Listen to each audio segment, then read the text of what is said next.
Prieš gimstant projektui atėjo labai kūrybingi statytojai pas mus. Kaip dažniausia būna būdinga, mums reikia didelio namo, daug kvadratų. Šitiems statytojams labai buvo aktualu vanduo. Mes norime vandens nuo stogo, holuose norime vandens. Tai šiaip ne taip nuleidome tą vandenį į kiemo baseiną. Ir tuo viskas nesibaigė. Tiek projekto architektai, tiek interjero dizaineriai pasistengė, kad vandens formos nebūtų tik pavadinimas. Projekte galima iš tikrųjų išvysti visas 3 vandens formas.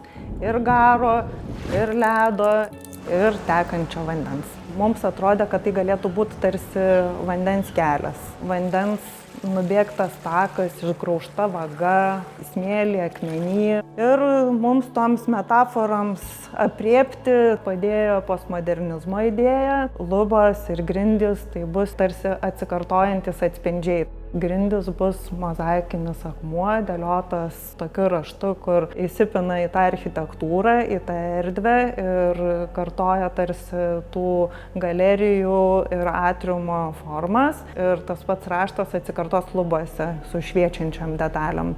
Visoms šioms idėjoms įgyvendinti bei sukurti išskirtinės kokybės objektą buvo pasirinktos unikalios medžiagos. Reikėtų pradėti nuo fasadų. Medžiagos, prie kurių parinkimo daugiausia laiko sugaišom, tai matyti yra kalkakmenis ir japoniškos plytelės ir be abejo tropinis kietmedis, tai daug gamintojų peržiūrėjom, daug variantų. Čia buvo ilga diskusija, kaip tą patį akmenį gražiai supjauti, sudėti, kad tai nebūtų tiesiog sudalinta lygiais kvadratėliais ir sukabinta ant fasado. Buvo pasirinktas skelto, čia lietuviškai jo split face šiaip vadinamas, bet skelto akmens paviršius. Tai yra mechaninis procesas, kur paimama didelė plokštė ir jinai skeliama į 2 dalis. Tam, kad išgauti tą tokį gylį akmens paviršiuje, tas pats akmuo turi būti pakankamai storas, bet esi ribojamas techninių niuansų susijusių su kabinimo sistema. Mes tą storą medžiagą dar iš galo šiek tiek pripjovėm, kad sulengvinti tiesiog, kad būtų patogiau ir saugiau pakabinti ant to fasado. Bėgant laikui labai gražiai gali toks šešėlis, kaip čia laiko patina. Labai gražiai gali užsidėti tą spalvą, gali kisti po biškį į gerąją pusę, į tokį prabangi senatvę. Plytelės irgi aibė variantą žiūrėtų, kol apsistota prie tikrai unikalaus gaminio. Savo projektą stengiamės susilieti su gamta kiek įmanoma maksimaliau. Ir šitos plytelės labai panašios į mūsų sklypą supančius pušų kamienus. Atkartoja tą jų masteliškumą, spalvą, netgi 1 prie 1 galima pridėti prie to kamieno. Čia yra kietmedis, tropinis kietmedis ipė, naudojamas fasadui, terasom.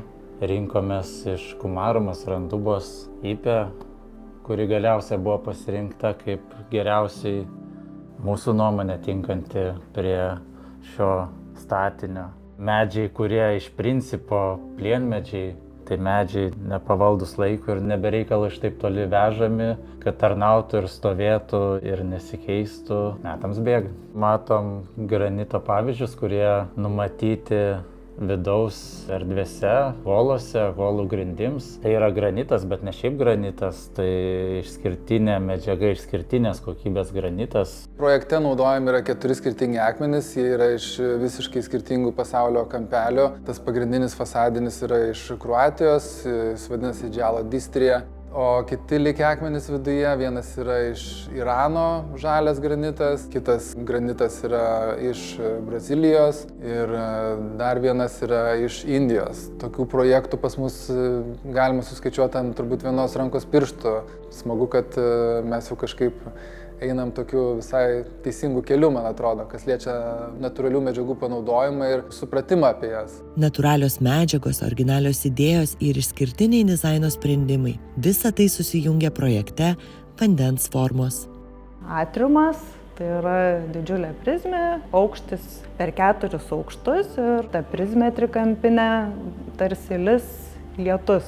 Galima sakyti ir pinigų lietus, nes tai yra žaižaruojantis tokie tarsi monetos ir visa ta kaskada, jinai leidžiasi per atriumą, per visus 4 aukštus ir turėtų būti kaip ir kompozicijos ašis. Rinkom sofą, vadinasi Onvarox. Edra yra italų gamintojas, kurio sofos yra didžioji dalis ikoninės, muziejus eksponuojamos kaip dizaino objektai. Ta prasme, tai yra išskirtiniai kūriniai, o mūsų atveju tai yra ir pagal temą, ir pagal formą, tai yra absoliučiai integralus dalykas, atrodo tarsi tam dalykui sukurta. Tiesa, kai kas šiam projektui iš tiesų buvo sukurta specialiai. Tai baseiną puošiantis meno kūrinys. Yra baseine 2 vandens formos, tai bus tokie garai ir pats baseino vanduo. Ir 3 forma mes galvojam, kad turėtų būti su ledais kažkas. Tai galiausiai nusprendėm, kad undinė valganti ledus ir yra ledai. Skirta turtingam žmogui, prabangiam objektui, reprezentatyviai erdvei, ne kasdieniai erdvei. Tokioje aplinkoje žmogus turėtų pasijusti privilegijuotas.